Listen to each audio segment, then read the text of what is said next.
Hello भाई, जितनी भी रेस्पेक्टेड लेडीज हैं, एक बार फिर से आपका स्वागत है।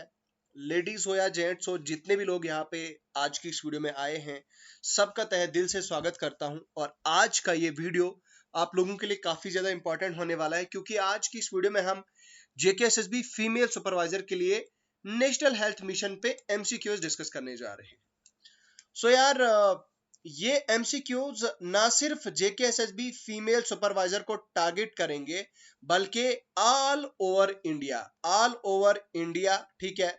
ये ऑल ओवर इंडिया में जितने भी गवर्नमेंट जॉब एग्जाम होंगे, जो भी एग्जाम होगा, उसके लिए ये एमसीक्यू काफी ज्यादा फ्रूटफुल होंगे और काफी ज्यादा बेनिफिशियल होंगे। वेलकम है आप सबका आज के इस एपिसोड में। और मैं माफी चाहता हूँ, पिछले दिनों से क्लासेस कंटिन्यू नहीं हो पाई थी, और आगे अब आपकी एमसीक्यू क्लासेस और थ्योरी क्लासेस कंटिन्यू चलेंगी। तो आज का एक बार फिर से आपका खैर मकदम करते हैं। आज की इस वीडियो में हम एनएचएम पे बात करेंगे, लेकिन उससे पहले मुझे आप लोगों के साथ बहुत जरूरी बातें करनी है।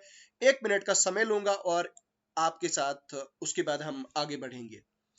बात इस तरह है कि हमने यहाँ पे अपने कोर्सेज लॉन्च किए हैं बहुत ही कम अफोर्डेबल प्राइसेस में। यहाँ पे आप देख सकते हैं, ये आप देख सकते हैं कि एसएसबी फीमेल सुपरवाइजर का जो कोर्स है, प्राइस इसका 1000 है। थोड़ा अच्छी तरह से देखिएगा, प्राइस 1000 है, डिस्काउंट 750 रुपीज का है, और टोटल प्राइस जो है वो आपकी यहाँ पे सिर्फ 270 है। तो भाई, बहुत ही कम प्राइस में हमने इस कोर्स को लॉन्च किया है। एक बार मैं आपको कंटेंट भी दिखा देता हूं। यहाँ पे आप देख सकते हैं, ये आप देख सकते हैं स्पेशलाइजेशन, ये आप टॉपिक देख सकते हैं। स्पेशलाइजेशन के सारे एमसीक्यूज यहाँ पे हमने डाल दिए हैं। तो एमसीक्यूज की यहाँ पे पीडीएफ सारी जारी कर दी गई है। और ये चीज भी बताना चाहता हूँ कि ये पीडीएफ जितने भी हैं एमसीक्यूज के, वो सारे आपको हमारे ऐप में मिल जाएंगे। तो अगर आपने अभी तक एनरोल नहीं किया है भाई, मात्र 250 रुपए में, मतलब 270 रुपीज में, 270 में आपको फीमेल सुपरवाइजर का ये जो स्पेशलाइजेशन, क्योंकि इसमें बच्चों को बहुत ज्यादा जो है वो डिफिकल्टी आ रही है, तो इसमें आपको ये स्पेशलाइजेशन का ये टॉपिक वाइज एमसीक्यूएस मिलेंगे, ठीक है। टॉपिक वाइज, चैप्टर वाइज, ठीक है। मतलब चैप्टर वन के टॉपिक्स और टॉपिक्स के एमसीक्यूज आपको इस तरह से जो है वो मिलेंगे आपको फोल्डर में अलग-अलग। तो आप अभी अभी जाके हमारी ऐप इंस्टॉल करें। ऐप का लिंक आपको वीडियो के डिस्क्रिप्शन में मिलेगा, और जाके इंस्टॉल करें। चलिए आज का वीडियो यहीं से स्टार्ट करते हैं। यार, सबसे पहला क्वेश्चन है आपका, जो नेशनल हेल्थ मिशन है, एनएचएम है। एनएचएम के बारे में हमने ऑलरेडी क्लासेस कर चुके हैं, और मैंने आपको ऑलरेडी पढ़ा लिया है कि आखिर एनएचएम होता क्या है, एनएचएम का मकसद क्या है, मिशन क्या है, इसके अंदर क्या कैसी स्कीम्स हैं। वो सारी चीजें मैं एक्सपेक्ट करता हूँ, और मैं उम्मीद करता हूँ कि आप लोगों ने वो पढ़ ली होंगी और आपको बहुत ही अच्छे से समझ भी आ गई होगी। और हम इसीलिए आज यहीं पे स्टार्ट करते हैं। देखिए, जो नेशनल हेल्थ मिशन है, नेशनल हेल्थ मिशन का मकसद क्या है, मिशन क्या है, ये जो एनएचएम है इसका मकसद क्या है, what is the main objective of national health Mission? Addressing India's malnutrition crisis, option B improving education facilities, promoting economic development, ensuring political stability. बताइए इसका आंसर क्या होगा? 1 होगा, 2 होगा, 3 होगा, या फिर 4 होगा? वीडियो को पॉज करिए और इसका आंसर दीजिए, और मुझे कमेंट सेक्शन में लास्ट पे अपना स्कोर भी बता दीजिएगा। तो आपका आंसर है ऑप्शन ए। इसका मकसद क्या है कि भाई, माल न्यूट्रिशन को एड्रेस करना है। अगर आपने मेरी थ्योरी क्लासेस पढ़ी होंगी तो आपको मैंने बताया था कि भाई, माल न्यूट्रिशन का मतलब क्या होता है कि जो बच्चों को डिजीजेस होती हैं, जो छोटे बच्चे इन्फेंट्स होते हैं, ठीक है, जो छोटे बच्चे जब जन्म देते हैं तो उनको क्या क्या डिजीजेस होंगी, या मतलब जब जब माँ प्रेग्नेंट होती है उसको क्या डाइट दी जानी चाहिए, उसको क्या, मतलब जो टीके लगवाए जाते हैं टाइम टू टाइम, वो उन डिजीजेस से बचाने के लिए उसको क्या डाइट दी जानी चाहिए, क्या क्या ऐसी फूड है। मैंने आपको पोषण अभियान, पोषण वाटिका, पोषण ट्रैकर, उस चीज के बारे में भी पढ़ाया है। तो वो भी ये चीज कवर करती है कि addressing the malnutrition crisis in India, ठीक है। Next, when was the national health mission launch? बताओ भाई, ये नेशनल हेल्थ मिशन कब लॉन्च किया गया था? ऑप्शन ए 2010, 2013, 2015 और 2018। तो अगर आप जानते हैं, कृपया करके पॉज करिए और आंसर दीजिए। अगर आप नहीं जानते तो आंसर सुनिए मेरा। ऑप्शन बी 2013 साल 2013 में नेशनल हेल्थ मिशन को NHM को लॉन्च किया गया था, ठीक है। उसके बाद नेक्स्ट है आपका question, which ministry implements national health mission. बताओ भाई कौन सी मिनिस्ट्री इंप्लीमेंट करती है इसको, किस मिनिस्ट्री के अंडर ये आता है? Ministry of finance, ministry of health and family welfare, ministry of education, ministry of agriculture. बताओ। तो इसका आंसर है कौन सी मिनिस्ट्री है इसके अंदर? फाइनेंस भी तो नहीं होगी भाई, फाइनेंस नहीं होगी, एजुकेशन भी नहीं होगी, एग्रीकल्चर भी नहीं होगी, तो इसका आंसर हो जाएगा ministry of health and family welfare, ये इसके अंडर हो जाएगा, ठीक है। तो उसके बाद नेक्स्ट क्वेश्चन है, how many components does national health mission have. तो भाई ये बहुत ज्यादा वेरी वेरी इंपॉर्टेंट क्वेश्चन है भाई। बताओ कितने कंपोनेंट्स जो है वो नेशनल हेल्थ मिशन के NHM के हैं, ठीक है। नेशनल हेल्थ मिशन के है कितने कंपोनेंट्स हैं? ओके, सो इसका आंसर हो जाएगा ऑप्शन सी, 4 टोटल ऐसे कंपोनेंट्स है। There are 4 components of national health mission. और वो कंपोनेंट्स क्या है वो आप मुझे खुद बताओगे कमेंट सेक्शन में लिखे, क्योंकि वो मैं ऑलरेडी पढ़ा चुका हूं। अच्छा, which one of the is not a component of the national health mission. बताओ भाई कौन सा नेशनल हेल्थ मिशन का कंपोनेंट नहीं है? National rural NRHM, national education mission NEM, tertiary care programme TCP, human resource for health care, health and medical education, ठीक है। बताओ भाई इनमें से कौन सा नहीं है कंपोनेंट नेशनल हेल्थ मिशन का? तो भाई बताइए अगर आप इसका आंसर जानते हैं तो। इसका आंसर है ऑप्शन बी। तो देखो, ये जो नेशनल एजुकेशन मिशन है ना, ये इस कंपोनेंट नहीं है, नेशनल हेल्थ मिशन का कंपोनेंट नहीं है। और ये भी इसका कंपोनेंट है, एक ये, दूसरा ये और तीसरा ये। अगर आपको ये चीजें पता है तो भाई बताओ, टर्शरी केयर प्रोग्राम में TCP में क्या क्या ऐसी सर्विसेज हैं जो आती हैं, मुझे बताओ। Human resource for health and medical education, इसमें क्या क्या ऐसी सर्विसेज हैं जो आती हैं, वो मुझे बताओ। चलो ठीक है, वो आप मुझे बताओगे। Next, what is the main objective of national health Mission. तो भाई ऑब्जेक्टिव क्या है इसके बारे में मैंने ऑलरेडी आपको बता दिया कि भाई इसका ऑब्जेक्टिव क्या है। इसका ऑब्जेक्टिव है enhancing military capabilities, reproductive and child health, expanding space programme, या फिर आपका प्रोमोटिंग फिटनेस। तो ऑप्शन बी जो है वो आपका रिप्रोडक्टिव एंड चाइल्ड हेल्थ। देखो यहाँ पे ऑप्शन अलग अलग हैं। पहले वाले क्वेश्चन में जो मैंने आपको बताया था उसमें ऑप्शंस 4 के 4 अलग थे, इसमें अलग थे। इस चीज का आपने ध्यान रखना है। और पहले वाले क्वेश्चन की जब एक्सप्लेनेशन मैंने दी थी आपको, और मैंने आपको बताया था कि वहां पे मकसद ये होता है कि भाई इनफेंट जो होता है, जो छोटा बच्चा होता है, जब माँ की डिलीवरी होती है या माँ की प्री डिलीवरी या पोस्ट डिलीवरी में जो बच्चे की केयर की जाती है, जो बच्चे को डाइट दी जाती है, उसकी केयर के लिए, उसकी हेल्थ केयर के लिए, उसके बेनिफिट के लिए, ताकि उसको किसी भी तरह की बीमारी ना हो, किसी भी तरह की वो बीमारी से लवरेज ना हो, इसलिए उसको उस बीमारी से बचाने के लिए ये नेशनल हेल्थ मिशन का ऑब्जेक्टिव रहता है।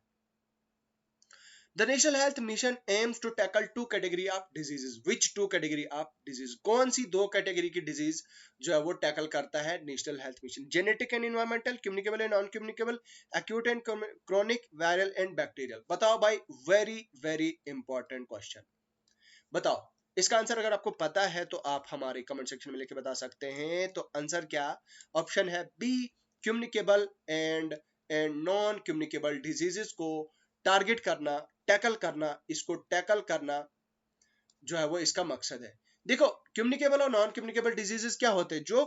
जो एक दूसरे से मतलब एक आदमी से दूसरे आदमी में ट्रांसफर हो जाती है, ठीक है।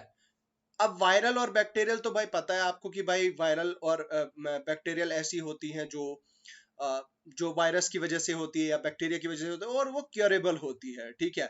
और उनसे उतना ज्यादा लॉन्ग लाइफ इम्पैक्ट जो है वो नहीं पड़ता है। वो फॉर द टाइम बीइंग काफी वर्स्ट भी हो सकती है कुछ टाइम के लिए, बट वो क्योरेबल होती है काफी हद तक, 90% से ज्यादा वो क्योरेबल होती है, उनमें ज्यादा इशू नहीं होता है। लेकिन जो communicable and non communicable diseases होती हैं जो फैलती हैं या तो मतलब एक कांटेक्ट के साथ या तो बिना कांटेक्ट के भी फैलती हैं, उसमें से आप जानते हैं कि भाई पोलियो वगैरह है, जो पोलियो होता है बच्चों में या इस तरह की कोई डिजीज होती है वो बच्चों में जो होता है, that is the category of मतलब these are the two categories of diseases जो नेशनल हेल्थ मिशन जिसको टैकल करता है, ठीक है, बच्चे को ना हो। What is the goal for reducing infant mortality rate IMR? क्या है infant mortality rate under the national health Mission? तो भाई 15 पर हजार लाइव बर्थ्स, 25 पर हजार लाइव बर्थ, 30 पर हजार लाइव बर्थ्स, 50 पर 1000 लाइव बर्थ्स। तो इसका आंसर क्या हो जाएगा? इसका आंसर बताइए। तो इसका आंसर हो जाएगा भाई जितने भी मतलब अगर आप इसके बारे में जानते हैं, मैंने आपको बताया है, तो भाई इसका आंसर आप दीजिए। तो आंसर है इसका 25 पर 1000 बर्थ। तो भाई क्या आपको ये चीज पता है कि mortality, infant mortality IMR, infant mortality rate क्या होता है, इसके बारे में क्या आपको पता है? तो भाई ये होता है आपका मतलब ये कि ड्यूरिंग प्रेगनेंसी, जब माँ बच्चे को जन्म दे रही होती है तो उस टाइम पे बच्चे की जो डेथ होती है उसको हम बोलते हैं इन्फेंट मोर्टेलिटी रेट IMR। मतलब इसका मकसद ये है कि भाई 25 पर 1000 लाइव बर्थ। देखो पहले क्या होता था कि भाई 200 पर 100 पर 1000 या 300 या 400, कभी कभार ऐसा भी होता था कि भाई 1000 में से 200 बच्चों की मौत हो जाती थी। लेकिन अब नेशनल हेल्थ मिशन का क्या है कि भाई 1000 माओं की अगर डिलीवरी होती है और 1000 में से 25 बच्चों की जो है वो डेथ, मतलब यहां तक इस रेट को जो है वो कम किया गया है, यहां तक लाया गया है, इससे ज्यादा नहीं होगी, ये रेट लाया गया है, यहां तक टारगेट रखा गया है। अच्छा, मेजर इनिशिएटिव्स कितने हैं यहाँ पे? How many major initiatives are under national health mission? बताओ भाई, 15 है, 20 है, 24 है या फिर 30 है? चलो बताओ, अगर आप इसके बारे में जानते हैं तो चलिए बताएं। इसका आंसर है आपका ऑप्शन सी 24। याद रखेगा 24 ऐसे मेजर इनिशिएटिव्स हैं जो नेशनल हेल्थ मिशन कैटेगरी के अंडर आते हैं, ठीक है, तो याद रखेगा, वेरी वेरी इंपॉर्टेंट। उसके बाद है what is the role of accredited social activist under the mission? तो भाई accredited social activist, health activist का मिशन अंडर द मिशन क्या है, रोल क्या है? ठीक है, role, what is the role? तो रोल क्या है? Construction worker, health care worker and positive impact on the delivery immunization, IT professional, political leaders. तो इन चार में से जो आप आंसर अगर आप जानते हैं तो बताइए। बोलते भाई जो एक्रेडिटेड आशा वर्कर्स होती है, आप जानते हैं सॉरी, आशा मतलब जो आपकी लोकेलिटी में जो आपकी आशा वर्कर्स होती हैं, वो उनका जो रोल होता है क्या होता है? कंस्ट्रक्शन वर्कर्स होती है या फिर health care worker with positive IT professional. तो भाई इसकी सीधी सीधे आप अगर आंसर देखोगे, ये भी गलत है, ये भी गलत है, ये भी गलत है, और इसका आंसर ये हो जाएगा। इनका काम क्या रहता है कि भाई positive impact on delivery and immunization हो, ये रहता है आपकी आशा वर्कर्स का एक पॉजिटिव इंपैक्ट, और इसका इनका ये काम रहता है। उसके बाद नेक्स्ट क्वेश्चन है व्हाट डज कल्याण रोगी फोकसेस ऑन? तो जो आपका कल्याण रोगी है ये किस चीज पे फोकस करता है, बताओ। इसके बारे में अगर आप जानते हैं तो बताइए। क्या इसका ऑप्शन ए होगा space exploration, ensuring good facilities for patient at the hospitals, या फिर एनवायरमेंटल कंजर्वेशन, एग्रीकल्चर डेवलपमेंट? बताइए। तो ये जो हमारे नेशनल हेल्थ मिशन में ये जो रोगी कल्याण समिति है, इसका मकसद क्या है, ये किस चीज पे फोकस करती है? तो इन चार ऑप्शंस में से आप बताएं इसका आंसर क्या हो जाएगा। तो इसका आंसर हो जाएगा, देखिए ऑप्शंस को एलिमिनेट करना सीखना चाहिए। देखिए एग्रीकल्चर डेवलपमेंट तो नहीं है, एनवायरमेंट कंजर्वेशन तो दूर दूर तक इसके साथ कोई वास्ता नहीं है, स्पेस एक्सप्लोरेशन नहीं है, तो इसका आंसर ये है कल्याण रोगी समिति, रोगी कल्याण। तो इससे तो आप समझ ही जाते होंगे कि थोड़ी हिंदी अगर आपको आती होगी तो आप यहां से समझ ही गए होंगे। तो इसका आंसर है ensuring good facilities for patient at the hospital. तो इसका आंसर ये हो जाएगा। नाउ नेक्स्ट क्वेश्चन है आपका, आपकी स्क्रीन पे ये रहा option number how many how many sanitation and nutrition committees are there across the country? बताओ भाई कितनी sanitation और nutritional कमिटीज हमारे इंडिया में, VHSNCs है हमारे इंडिया में। देखो भाई ये जो जितना भी फैक्चुअल डाटा है, ये फैक्चुअल डाटा आपको आना चाहिए और ये आपको पता होना चाहिए, ठीक है। अदरवाइज आपको जो है वो आप प्रॉपरली फॉलो नहीं कर पाएंगे और प्रॉपरली अच्छे से आप नहीं पढ़ पाएंगे, आपका याद नहीं रहेगा। ये इस तरह के क्वेश्चन आने के बहुत ज्यादा चांसेस है। 1 लाख है, 5 लाख है, 1 मिलियन है या फिर 2 मिलियन है। बताइए अगर आप इसके बारे में आंसर जानते हैं। तो इसका आंसर हो जाएगा ऑप्शन बी, दैट इज कितने, 5 लाख ऐसे हमारे पास क्या है, यहाँ पे देखिए ये हमारे पास टोटल 5 लाख ऐसे health sanitation and nutritional committees हैं जो पूरे इंडिया में चल रहे हैं, रन कर रहे हैं। अच्छा, which initiatives aims to reduce the maternal mortality by encouraging pregnant women to deliver in the government health facilities? आप जानते हैं कि जो प्रेग्नेंट वुमेन होती है, जो गर्भवती महिला होती है, जो प्रेग्नेंट मां होती है, उसको ये बताया जाता है कि आप गवर्नमेंट हॉस्पिटल के अंदर, ठीक है, गवर्नमेंट हॉस्पिटल के अंदर आप जानते हैं कि उनको इंसेंटिव्स दिए जाते हैं। ₹7,000 का कैश जो है वो दिया जाता है। आई थिंक आज मुझे लगता है शायद 8,000 दिया जाता है, ऐसा कुछ अमाउंट है। Let me just confirm it, if you know it then you can write down in the comment section below. Just a second, let me confirm it. The amount given to lady during pregnancy, तो sorry माफ कीजिएगा, यहाँ पे मैं कुछ ज्यादा बोल रहा था। आई थिंक 5,000 के आसपास होता है, 5,000 के आसपास होता है, ठीक है। तो बताओ भाई कौन सी ऐसी क्या एम होता है, जो क्या ऐसा इनिशिएटिव होता है जिसका मकसद होता है कि जो प्रेग्नेंट वुमेन को इनकरेज करना होता है हेल्थ केयर फैसिलिटीज में प्रेग्नेंट अपनी डिलीवरी कराना। आशा वर्कर, JSY जननी सुरक्षा योजना, RKS या फिर IMR इन्फेंट मोर्टेलिटी रेट। भाई ये तो दूर दूर तक नहीं हो सकता है, ठीक है। रोगी कल्याण सेतु, यहाँ पे आप देख सकते हैं, ये अभी मैंने आपको ऊपर बताया, ठीक है। जननी शिशु सुरक्षा योजना है और आशा है। तो भाई इसका आंसर हो जाएगा बी ऑप्शन, जननी शिशु सुरक्षा योजना। ये मैंने आपको पढ़ाया है तो इसके बारे में आपको पता होगा, तो ऑप्शन बी इसका आंसर है। आशा तो आपको पता है भाई, आशा वर्कर्स होती है जो क्या काम करती हैं, जिनका काम रहता है इसी चीज के बारे में। ऑप्शन बी JSY जो है वो आपका जननी सुरक्षा योजना जो है वो आपकी आंसर है। अच्छा, जननी शिशु सुरक्षा योजना का मकसद क्या है, यहाँ पे आप देखिए व्हाट इज द एम। अच्छा, टूरिज्म को प्रमोट करना, हेल्थ केयर फैसिलिटीज वुमेन को और इन्फेंट्स को देना, enhancing technology and education, reducing air pollution. बताओ भाई इन चार में से क्या है आपका आज का ऑप्शन। तो भाई इसका ऑप्शन हो जाएगा आपका, यहाँ पे देखिए इसका ऑप्शन क्या हो जाएगा आपका, ये यहाँ पे कुछ ऐसे ऑप्शंस होते हैं भाई जो आप सीधा सीधा हवा में मतलब आप ये कर सकते हो। देखो टूरिज्म तो नहीं है, ये भी नहीं है, तो ये इनको सारों को डिलीट करके ऑप्शन सी जो है वो आपका राइट आंसर हो जाएगा। उसके बाद अगर हम नेक्स्ट की बात करें तो आगे बढ़े, तो यहाँ पे आप देखिए how is national ambulance service accessed. हमारी जो नेशनल NAS नेशनल एम्बुलेंस सर्विस जो है वो उसको कैसे एक्सेस किया जाता है, through mobile app, through toll free service, through by visiting offices, by subscribing to a paid service. तो बताओ इसका आंसर क्या हो जाएगा।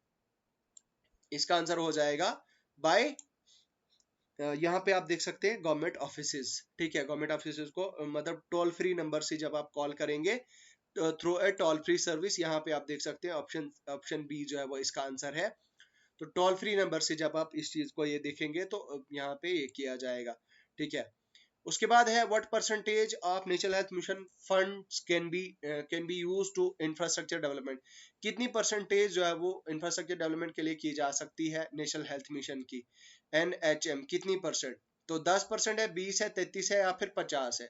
तो क्या इसका राइट आंसर क्या हो जाएगा, इसका राइट आंसर हो जाएगा आपका ऑप्शन सी आपका 33% हो जाएगा, ठीक है। तो मतलब इंफ्रास्ट्रक्चर डेवलपमेंट जो नेशनल हेल्थ मिशन की फंड्स है वो 33% डेवलपमेंट के लिए लगाए जाएंगे। अच्छा, which initiative help increasing immunization coverage over 5% in just 1 year, भाई कौन सा ऐसा इनिशिएटिव है, कौन सा ऐसा इनिशिएटिव है जिसने हेल्प क्या की, जिसने क्या कोशिश की, इम्यूनाइजेशन, IMMUNIZATION, इम्यूनाइजेशन को कवरेज दी, ठीक है, जिसने इम्यूनाइजेशन को कवरेज दी over 5% in just 1 year. ASHA है, JSY है, मिशन इंद्रधनुष है, कायाकल्प इनिशिएटिव है। तो बताइए इसका आंसर हो जाएगा ऑप्शन सी, मिशन इंद्रधनुष। तो मिशन इंद्रधनुष जो है वो आपका राइट आंसर यहाँ पे हो जाएगा। Okay, I hope you got my point. So अच्छा, कायाकल्प का जब नाम शुरू हुआ है तो भाई बताओ कायाकल्प क्या है, स्पेस एक्सप्लोरेशन है, स्पोर्ट्स को प्रमोशन है, health sanitation, waste management and infection control in public facilities, या फिर एग्रीकल्चरल डेवलपमेंट में। तो इसका आंसर हो जाएगा आपका, ये हो जाएगा आपका आंसर, ये 3 ऑप्शंस आपके गलत हैं और ये आपका राइट आंसर हो जाएगा। ओके, बढ़ते हैं आपके नेक्स्ट क्वेश्चन की तरफ, और ये रहा आपका आज का लास्ट सेक्शन। बताइए, जनानी सुरक्षा योजना से कितने लोगों की बेनिफिट हुई है, कितना फायदा हुआ है, 5 मिलियन, 8.5, 10 करोड़ या फिर 15 करोड़। तो इसका आंसर क्या हो जाएगा मेरे दोस्तों, इसका आंसर हो जाएगा 8.5 करोड़, 8.55 मिलियन, 8.55 मिलियन हो जाएगा इसका आंसर, ठीक है। तो इतने लोगों को जनानी सुरक्षा योजना से बेनिफिट मिला है। तो ये था आज का वीडियो दोस्तों, उम्मीद करूंगा आपको पसंद आया होगा। एक लाइक जरूर करिए, एक शेयर जरूर करिए, ऐसे ही आपके लिए कंटेंट लाया जाएगा। आपको बता दूं कि साइड से आपकी बाकी क्लासेस भी चल रही है, साइंस वगैरह के टॉपिक्स क्लासेस भी चल रही हैं, तो वो भी आप जरूर देखें।